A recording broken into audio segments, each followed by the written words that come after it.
So I'm coming back from Tulum, Mexico, back home. Next day, I'm joining a meeting, and I look at those rectangles of people in Google Meet, and people just play their role. They connect to the matrix from their bedrooms. It was so bizarre. It was a very bizarre feeling. I'm like, what am I doing here?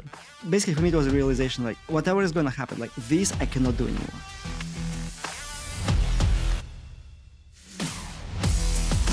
Hello. Welcome to episode 24 of the Metacast podcast. So typically the even episodes are with guests, and then the odd episodes are when Ilya and I, the co-hosts of this Metacast podcast, we talk about how our recording was and experiences and stuff like that. Because this is episode 24, we are kind of nearing a milestone at episode 25. And there's been a few big life events, especially in Ilya's life recently. We thought we'd do a special episode. So this would be more like our very first episode where I interviewed Ilya about stuff, and we'll tell you what that stuff is in a little bit. So yeah, stay tuned for this. Maybe if it goes too long, maybe we'll do it in a few parts or something. We'll see how we go about it. Hey, this is Ilya interrupting Arnab from the future. We had to split this episode into two parts, just like he said, because we went way too long. Please enjoy part one and come back for part two next week. Also, I regret some of the things that I said. I said that Google's culture has changed and Google no longer deprecates things left and right when it's convenient for them. Apparently, it's not the case. About a week after we recorded the episode, Google entered an agreement to sell off their Google Domains business to Squarespace, upsetting millions of customers who registered domains through the service, including myself and Arnab. It's kind of sad that some companies just never learn to serve developers and enterprise customers and still do this kind of things to them. I'm very disappointed. Yeah, so take everything I said about the culture change with a grain of salt. Now, back to Arnab. Cool. So, Ilya, what is this big life event that we've been alluding to? Yeah, so today is June 8th, 2023. I mean, the episode will come out in a couple of weeks, but we are recording this on June 8th. So, exactly a week ago, June 1st, was my last day with Google. And it ended a 3-year career with Google. It ended an 8-year period in my life with big tech, where I spent previous 5 years with Amazon. Yeah, and it marks a new chapter. So officially, I'm currently unemployed. Yay! But but today we filed for incorporation of a company with an undisclosed name. Woohoo! Yeah, that you and I are co-founders of. So before we get into that, what did you do in Google in the last 3 years? What part of Google were you in? Yeah. So last almost 2 years, I spent at the Google Maps platform. I mean, everybody knows Google Maps, obviously. But if you open, let's say, Airbnb or an Uber app or Zillow or Redfin or any other, you name it, an app that uses a map, and there is a Google map in there, they add that map to their application or their website using a Google Maps API.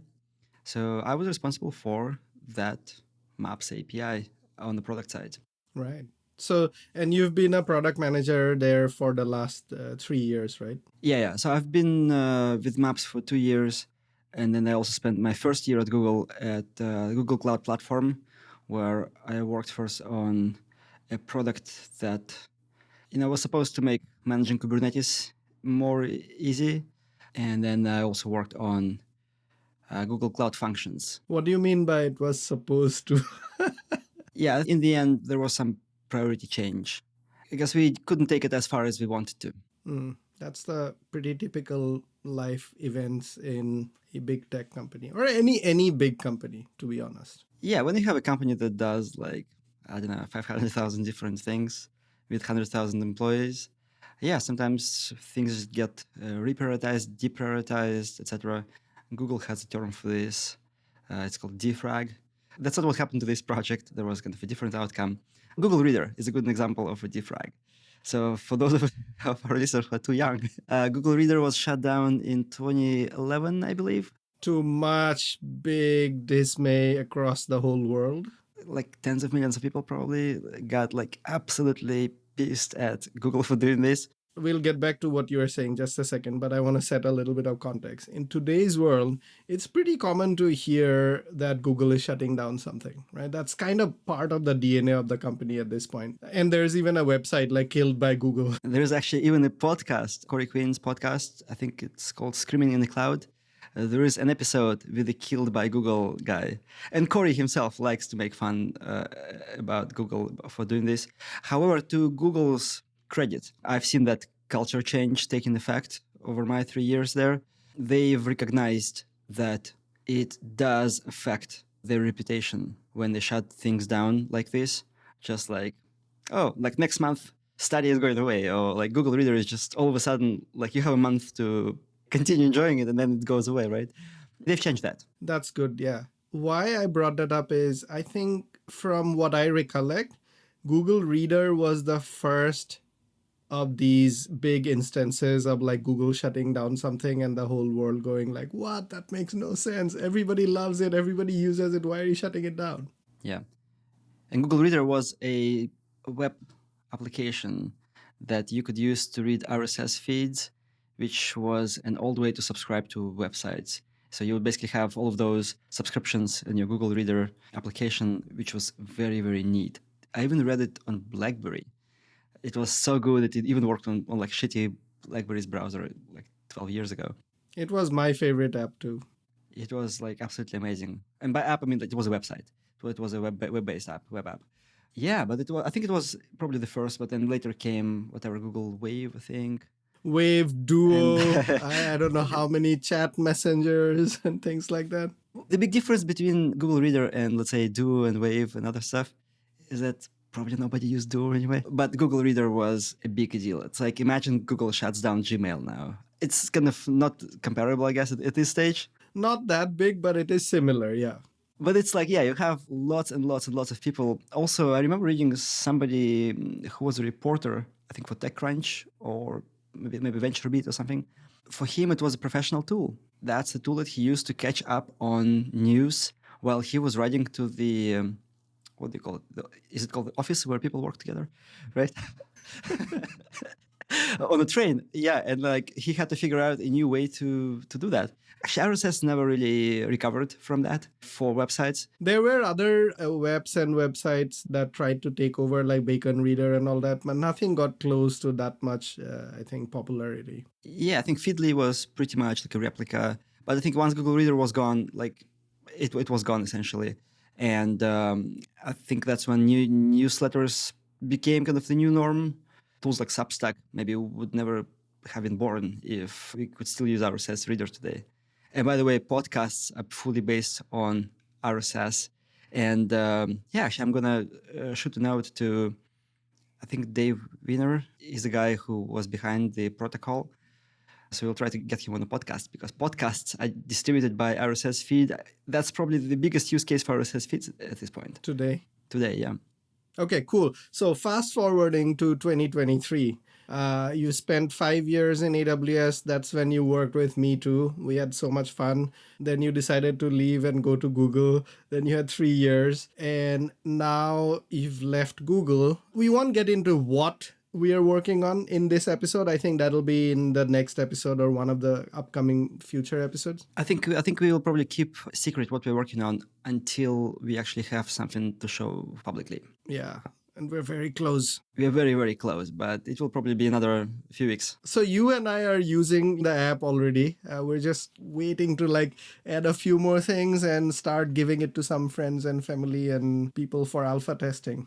Yeah. If you listen to all of our episodes and gather those bits and pieces where we complained about how bad podcasting apps are, we are scratching our own itch and fixing some of those problems. Yeah, hit subscribe. Stay tuned to the updates on what we're working on. Also follow us on LinkedIn and Twitter. So today I wanted to ask why. So what led you to leave Amazon and Google and go on this thing on your own? Yeah, I think it's a theme in my career when I do things until I just can't anymore. Like I left my previous job, or I guess previous job. So I was with DHL for 8 years, and I was doing business intelligence and also some program management in IT all over the world. I wouldn't say the job was very interesting, or just jobs I had there. I think I had like 6 or 7 different positions there. They were all kind of in the same domain, but I was changing countries, changing the regions. It was interesting. But because I was able to move so much around the world, it kind of kept me going. It never got old. We used to live in Singapore, Dubai, Germany, Moscow. So it was really, really interesting on a personal level. I didn't quite like the job, but Did you have kids all through? so we had our first child right before I left in 2012. We were in Germany. Yeah, my older one was born in Germany there a year before I left the job. But then that last job I had there was so unbearable, I guess. It was like a typical big company stuff.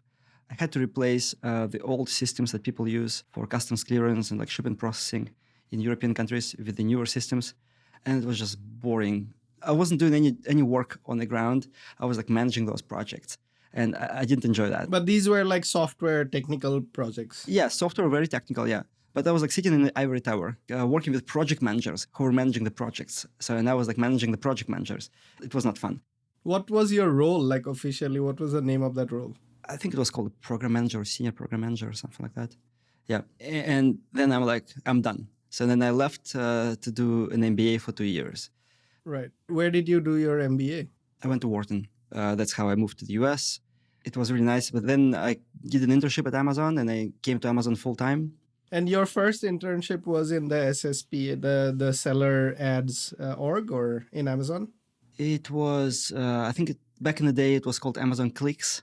It was, sponsored products, product ads, and there was a thing called sponsored links. I think only sponsored products still exist to this day. I think back in the day, they were all pretty small and they were still figuring out which one is going to take off. So sponsored products, I think, is the one that eventually won the race. Yeah, and then I came back to AWS, was working on analytics with you. Like, I remember when I came in, so my manager, Craig, he gave me a list of people to meet. Yours was one of those few names. And he's like, yeah, meet Arnab. He's going to be your partner. And then I think we met in my first week, first 2 days. And then, like all my time at Amazon throughout all those 5 years, I think we never stopped working together for maybe except a few weeks. It was a great time. But then like Amazon, at the end of it, I got a promotion. We launched the project that we were working on. Yeah, we launched AWS Chatbot, which was a great service. Well, it still is a great service for managing infrastructure from Slack and other chat clients. It was great. And the team was growing quite a bit, big, yeah. Yeah. After getting that promo, though, I think things started to change because when we started the project, it was just a few of us. And I was actually a product manager, but I was also managing the team. So it was like running a small startup within Amazon. I reported directly to VP, and she reported directly to Jassy, who is now the CEO of Amazon. I basically had my hands completely untied, like I was protected from like everything. And so was the team, right? Like we weren't really part of the whole Amazon kind of politics stuff, which I think was very unusual to a generic experience that people get at Amazon. It was possible because it was a very small team at that time and working on a new experimental idea. It was almost like an R&D kind of project. Go figure out what can we do in this space. Yes, that's true. Yeah, and we also, like the reporting structure also made it very straightforward because the VP didn't have time. We probably had one-on-ones every 2 weeks or so, and that was pretty much it. So like nobody really managed us. So we managed ourselves. But then I think towards the end of my tenure there, we've gotten a lot more people come in. The org grew so much. Our team grew so much. We launched. All of those expectations from the leadership started to kick in. And that's when I started to burn out. And I'm spending more time managing upwards than actually working on the product. And I think I alluded to that in one of our episodes. There was one particular meeting that marked the end of the Amazon journey for me. It was a 2-day offsite where people were talking about all of these different things where I just couldn't pay attention. I'm just not interested. And then somebody who both you and I know, who was also part of our team, but also part of a larger team, he told me that, man, you're a principal now. You like got to step up. And I'm like, I don't know. I'm not interested. So I looked for different teams at Amazon, and then I just realized it's going to be more of the same. But Google was this kind of thing where, like, I read about Google. I read books about Google. Google was this shiny, bright company, like the best company in the world. And yeah, I had this thing.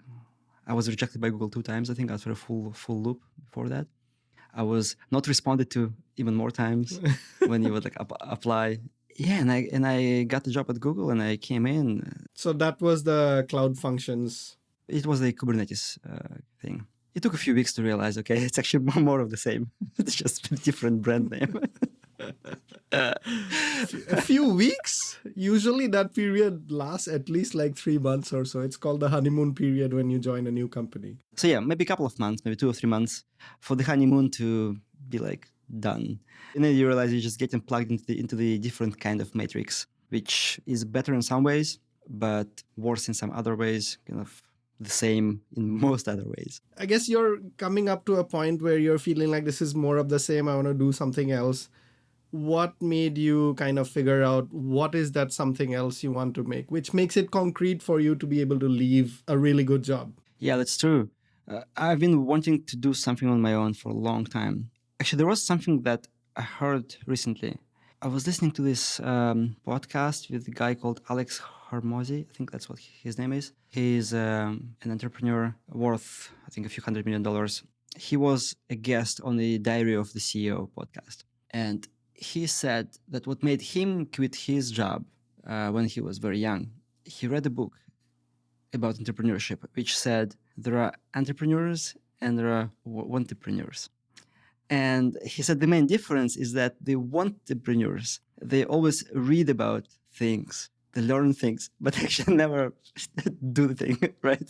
You remember how last year in August, I left Amazon. And unlike you, because thanks to me, you have me, right? So you know what you're working on kind of immediately. Thank you, Arnab. I appreciate you so much. I didn't know what I was going to do, right? But I knew that it was over for me.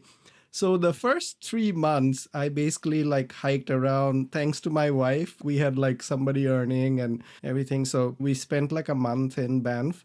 In that period, just like you said, I was reading a lot about like entrepreneurship and all that, right? I must say this. You even had entrepreneur in your LinkedIn header. Exactly. That's what I was coming to. For those 3-4 months, I actually changed my LinkedIn title to like Wantepreneur.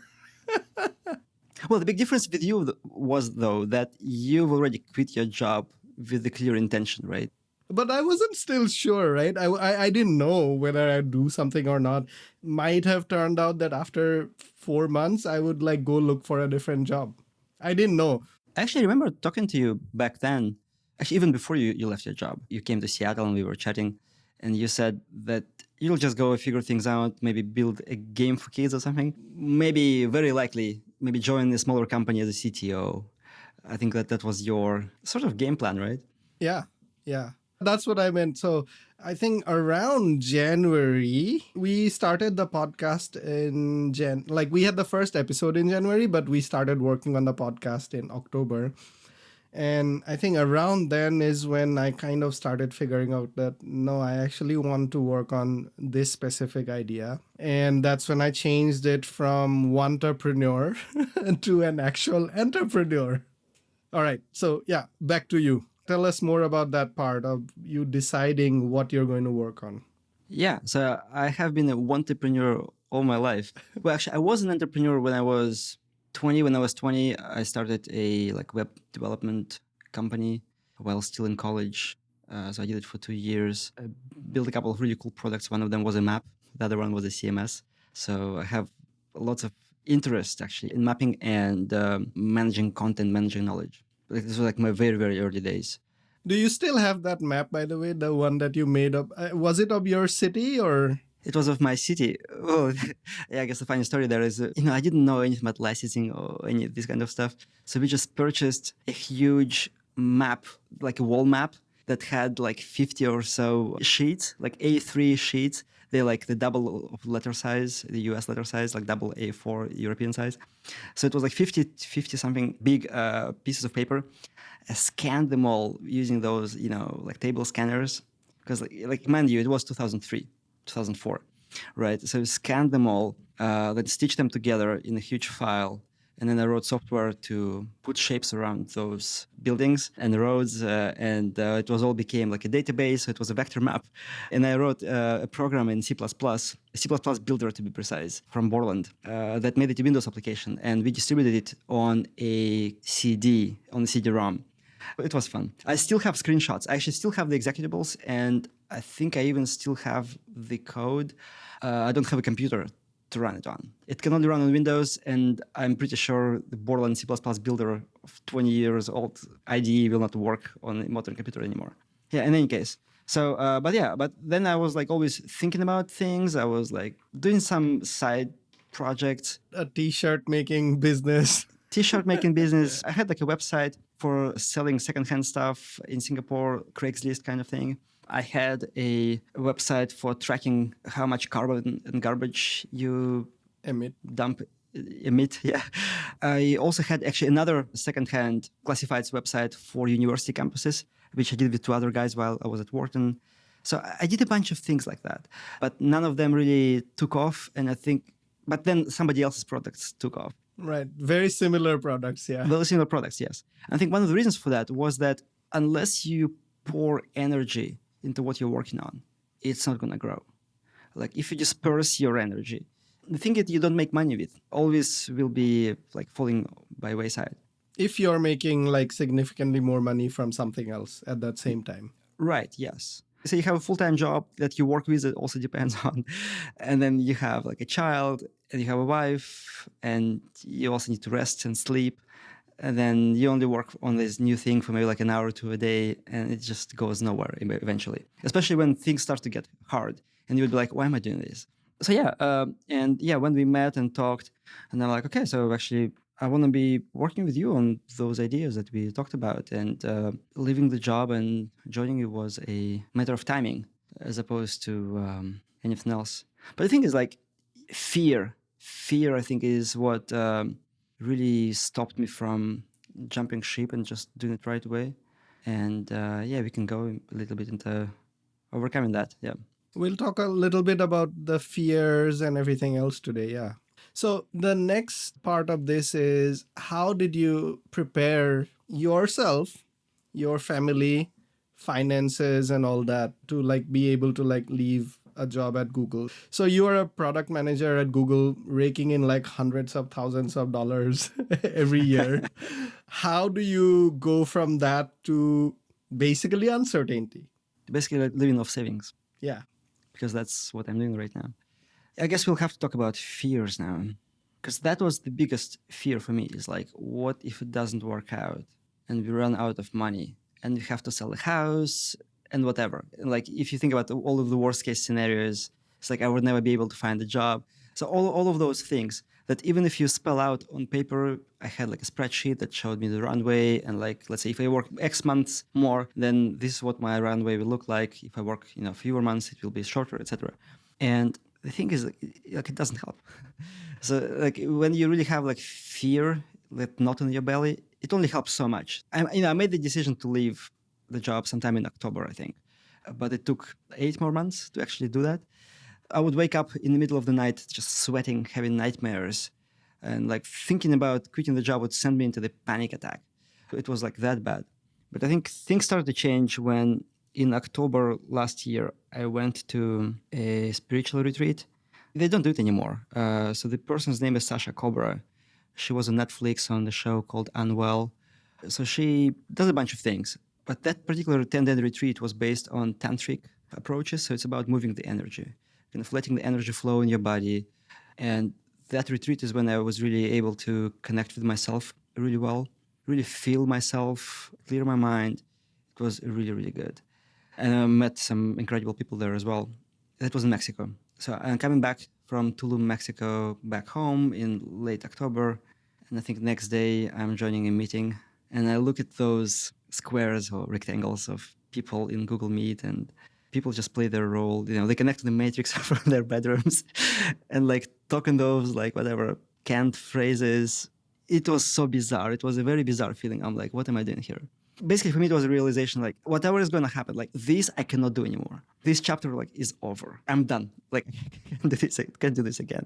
I remember crying multiple times that day, crying multiple times that week. I was just talking to my wife. I'm like, I just want to quit like right away.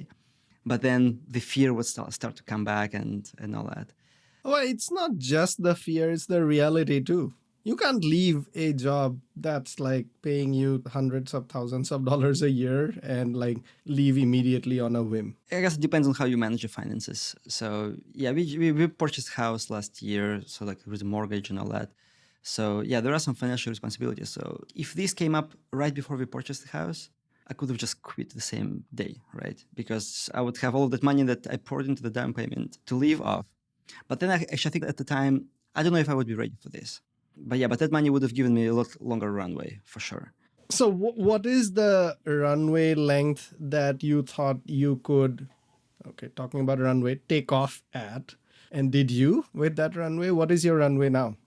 Yeah, so I think initially I thought like 6 months would be good enough because we wanted to get venture funding and maybe getting into Y Combinator. So basically it was like, let's do it on a 6 months runway, figure out if we can launch and get some financing within 3 months. If we can't, I go back to the job. But then the longer, I guess, we thought about that, the more it felt like it's just too short. Like 3 months is nothing. And also the current economic climate, it's not guaranteed that you can get financing so quickly. So eventually I stayed a lot longer than I intended. And I think right now my runway is about a year, but there are different options that I can take some debt, for example. And also there are some other ways which I won't go to, but like I can potentially extend it to 2 years.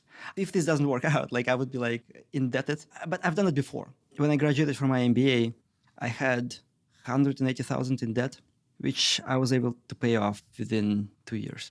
So I'm not afraid of this anymore. I hope you don't get into like 180K debt though this time. I hope I won't have to use any debt. Exactly. Yeah. So, and I'll plug in my bit of like how I prepared for it too. Unlike you, I think our situations are a bit different, right? Where I was also making a lot of money at Amazon, but I also have my wife who's making a pretty good salary and everything, right? So, what we did is we did financial analysis long term. For the short term, we knew that, okay, our lifestyles will change a little bit, but not that much. Like before, when I was working at Amazon, we wouldn't think about like anything pretty much, right? We never budgeted for anything. Now we do. We actually like look at how much are we spending? Is that the right amount? Was that what our goal was for the month? And did we accomplish that? And if not, that's okay. But why not? By how much not? What can we do? That sort of stuff. Anyway, these are, I think, good things to do in your life anyway, whether you're working in a big company or not. But what we did is we did like a long-term projection, not just by ourselves. We got some like actual people who do these scenario planning and all that. So they took some like assumptions, right? Let's say that both me and my wife keep working for another 15 years in a similar job with a similar salary. Given the savings and investments and all that you have and the debt that you have, like the mortgage and all that, what is your net worth, let's say, at the age of 70, at the age of 80, and at the age of 90? And then we did some scenarios. What if I don't earn anything for 2 years or 3 years or 5 years? What is the difference between that net worth at the age of 70, 80, and 90 versus this? And turns out, thanks to the wonders of the finance world and compounding interest and all, there's almost no difference. There is a little difference, but it doesn't really matter to us. So that's when I knew that, okay, I can easily take like about 2 years without making a big difference in the long-term finances of my family and like for basically legacy. And that's what made me feel secure that, okay, I have the time. Let's do it. If I don't do it now, I'll not do it. Interesting that you think in these terms. because like it wouldn't even occur to me to do this kind of calculation. And now that you've just mentioned how you did it, I live my life more in risk-controlled bets. Where even when I was still in college, like I quit my job. I mean, I was like freelancing when I had a half-time job, and I just quit the job like next day and incorporated the company, started doing the other thing. Then I just like quit my own company, sold the product, went working for like DHL. And then I got an offer from Moscow, like to move to Moscow. Like the salary wasn't good, but we just went for it. My wife and I, we knew each other for 3 months. She wasn't even my wife then. She went with me.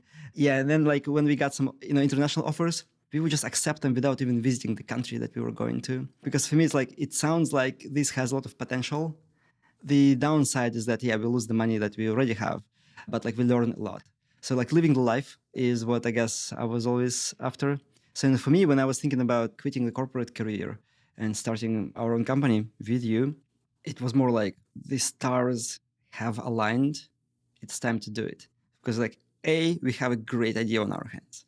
Unicorn or not, it doesn't matter. Like, I don't want to think like a Silicon Valley startup. It can go different ways, but I think whichever way it goes, unless something goes terribly, terribly wrong, I think we'll be able to make as much money as we make in our corporate jobs, probably a lot more, a few orders of magnitude more. And I think the money itself, money fuels your life, right? But that's the risk management part, right? Right. But what you really want is the enjoyment that I'm having over the last, I don't know, 4 months of working on this thing. You can't get that from anywhere else. I talk to like ex-colleagues and I show them what I'm working on. And I feel so, first of all, happy and second, proud, but also the amount of decision making power that's on you. At the same time, there's the risk of decision making also, but it's all on you. I feel like I'm energized by that. Man, the last week of my life, after leaving Google and actually starting to work on this, like being able to openly talk about, the ideas and all that, that's absolutely incredible. Yeah, the reason I mentioned money is because it's the risk management part. You could be like excited and all that, but like if you don't have the money to live on, what do you do? And if you take a jump like that without planning for it, then it's very likely that you will get burned out even faster. Because of all the stress, right? All the stress, yeah. I mean, financial stress is probably the one of the biggest stresses in life. Yes, especially when you have like a mortgage and kids. When I think about those young Silicon Valley, startuppers who like we live in their friend's bedroom, eat ramen, they can probably survive on like $2,000 a month, maybe even less, right? Yeah, I would have had like a very, very long runway if I could afford to live like that. Even I could have just rented like the one-bedroom apartment for, I don't know, $2,000 a month. Right. In, I don't know, Gary, Indiana. Oh, that would probably be like $1,000 a month. Yeah. No, that would be like $400 a month, I think. Yeah, maybe. But yeah, I think like the risk side of things, like the financial side of things, I think that's one of the stars that was aligned because previously all those ideas were like sort of ideas, but this one is very concrete. It's a very specific idea with a very specific business model. Then second is like you've already quit your job.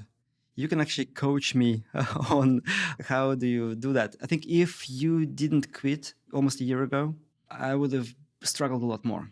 Because basically I'm following your footsteps. Maybe a little bit different, we think about this differently, but I'm following your footsteps. It gives me a lot of confidence. And then third thing is having a partner like you. Well, not like you, actually having you as a partner. Because you and I worked together for 5 years. We've known each other for 8. And we work together really, really well. I think we complement each other really well. So yeah, that was just kind of perfect. That is the one of the biggest struggles I hear from people who start to do indie development. So indie, by the way, I think maybe not all of our audiences would know these things. Some of them for sure would know more than us, but some probably would not know anything about it. So let's just explain what that is. Typically, when people leave and go create their own companies, the traditional model is like get some sort of venture funding, large amounts of money from a VC that fuels your growth for the next X years or something, and then try to grow your business and go from there. And sell to Facebook. Yeah, exit. Exit, yeah. Yes. A newer model is you basically don't take money from anybody. You bootstrap your business. So it's never going to become like that, like Google, or at least not in 4 or 5 years. I don't think it's a newer model. It just used to be called business, and it's like bootstrapping. Right. It used to be called more traditional businesses. Yeah. Like you're opening your restaurant or something like that. In software, that's pretty new. New as in like maybe last 5, 6 years. I don't know. I think it depends. If you think about all of those large unicorns like Airbnb and Dropbox, because those are the companies that everybody knows. But then, for example, I have a friend who started the company 20 years ago in New York because he was doing some freelance work for one of the banks. And then he figured out that he can actually create a product out of it. And then he created a product, which is like a company of just a few people. And there are lots and lots and lots of those small companies that create small niche products like nobody has ever heard about except for that niche where they operate. So from this perspective, actually, I don't think it's so uncommon. It's just less visible. Yes. Today, with the internet and social media and all, and indiehacker.com and their podcast, it has become very visible and popular. And I think it has opened the eyes of a lot of people that I don't need to always go get VC funding and do this. Yeah. I think for us, it's not clear yet whether we are going to take VC funding or not in the future. But I think for now, we will just go the bootstrapping route, launch, see how it goes. Because I think one of the risk factors for a business like ours is cost. Would our business model work to cover the costs of operating? And I'm not even talking about our salaries. I'm talking about actually like cost of doing business. Sort of what would be called COGS, cost of goods sold, in the traditional world, like all of the infrastructure that we have to use for doing this. Yeah, would like the free versus paid model work for us? All of those things. Like if for some reason we get a lot of, let's say, adoption, but nobody pays for it, we will rake up a lot of costs. And then maybe that would be the time to take VC funding. VC funding, yeah. Right? Yeah. Because then you show like traction and growth and all that. Yeah. But you have not figured out the actual financial side of it. Yeah, but you need time to figure the economics, otherwise you die, right? The business dies. Yeah. But let's hope my MBA helps us here. But like you never know, it's so much uncertainty. Yeah. Okay, so we talked a lot about the finance side of it, like preparing for it and like how you think about it. What about the family itself? How did you prepare with them or prepare them? Yeah, so just give some context. So my wife doesn't work. She's a full-time mom. Yeah, I have 2 children. So she works full-time at home. Yeah, she makes no money, right? She only spends money. Basically, everybody else in the family spends money that I make. So obviously they want to support what I'm doing, but then my wife also is pragmatic. Like, what about the finances? And she was the primary driver for me to like pushing out my exit date with Google for as long as possible because she wanted to have more confidence. But I think after I came back from the retreat, and then I also went to another retreat, and coming back from the other retreat, that was it. That was the March one. It was February. February, yeah. So I went to Peru to do ayahuasca, which we can talk about a little bit. But yeah, I came back with a very clear state of mind that whatever I'm doing right now, I'm just killing myself. So it's like when you were talking about that, what will your net worth be by the time you retire? For me, it's like if I retire doing what I'm doing right now, I would have just wasted my life. And I would like live a miserable life for the rest of my life. And this is not to say that I will never work for a corporation again, because I might. But like right at this moment in time, I feel like I've not tried my best to do the thing that is right for me, or at least I think is right for me, or I feel is right for me, right? So there is a quick framework, I'll plug it in here, from Jeff Bezos called Regret Minimization Framework, right? That's what you're following. And that was one of my things too. Like, if I don't do it now, I'm not going to do it. Yes. Because I'm like, if you think about time, like, do you remember when your child was just born? That was how many years ago? Remember as in, yeah. Yeah. But it was like how many? 11 years ago, right? But it still feels like yesterday, right? But guess what? Like 10 years from now, you will think about today's conversation as if it was yesterday. And when you will be 80, you would be like, okay, my life is just all passed by, right? The only time we really have, and that's what I saw during my ayahuasca experience, is The only time we have is right now. They talk about the present moment a lot, but I personally, I read all of those books and heard all of those people and all that. I never really fully understood it until I actually experienced it, under a psychedelic substance. So it's like future is non-existent. It's just potential. The past, it might as well not even ever exist, right? It's gone. The only thing you have, the only time you have is right now. And the quality of your life is defined by what you do this very moment. And for me, it's like, I make all this money, but like I feel miserable most of the time. So it was a bit of running away from that life, but also like the stars aligned. I have very certain vision to what I'm running to. And that's what kind of helped me make the jump. And talking to my wife also, she was very supportive. Before we move on, I'll plug in Kung Fu Panda. You know what I'm going to say, I think, immediately. No, I watched the movie, but I don't know what you're gonna say. Oh, really? So Kung Fu Panda, you know that Master Oogway, right? The turtle. No, you'll have to give context. Okay, the turtle, the very old wise turtle who kind of is trying to teach this guy. He's like Yoda in in Kung Fu Panda. Yeah, he's like Yoda, yeah. So one of his favorite quotes from that movie, it's delivered in a hilarious way. Go watch it after. It's yesterday is history, tomorrow is a mystery, but today is a gift. That's why it's called a present. Oh, interesting. I definitely have heard this phrase. I just didn't know it was from that movie. Right. Yeah, it's done in a beautiful way in that movie. So go watch it. All right. So now, sorry for the interruption. Yeah.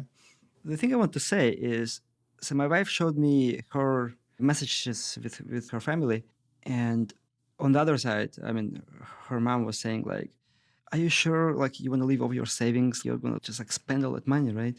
And my wife responds to her, she's like, "Yeah, but he earned all this money, or he earned his right to like live the life he wants." And I'm reading this, I'm like, okay, so this is what the support means. And she didn't come to me to ask what to respond to her. She showed it to me after the fact. So she's really supportive. I think for me, one of the things was like I let go my attachment to the house. I'm like, worst case scenario, probably have to sell the house and maybe move to a smaller house or like rent. Hopefully it won't come to that. Yeah, that would be crazy. But yeah. But here's the thing, right? So it's like fear. When you really fear something, fear losing something that you're attached to, that's what can really drive you like nuts. It will prevent you from making the decision you need to make. But like once you realize that everything in life is temporary, basically like this house, like I don't own this house. I'm going to be gone in maybe 50 years max, right? I have on this earth, I'll be gone. Anything that I've made here, even the business that we are going to be working on, all of that will be gone. So thinking that we own anything is a delusion in that way. So it's like a social construct, like this ownership thing. So everybody's going to die. And it's the quality of the day-to-day experiences that you have. That's what's going to dictate the quality of your life overall. And your relationship with your children and wife and everything. So yeah, totally. Yeah, which is part of that kind of quality of life, right? Every moment, yeah.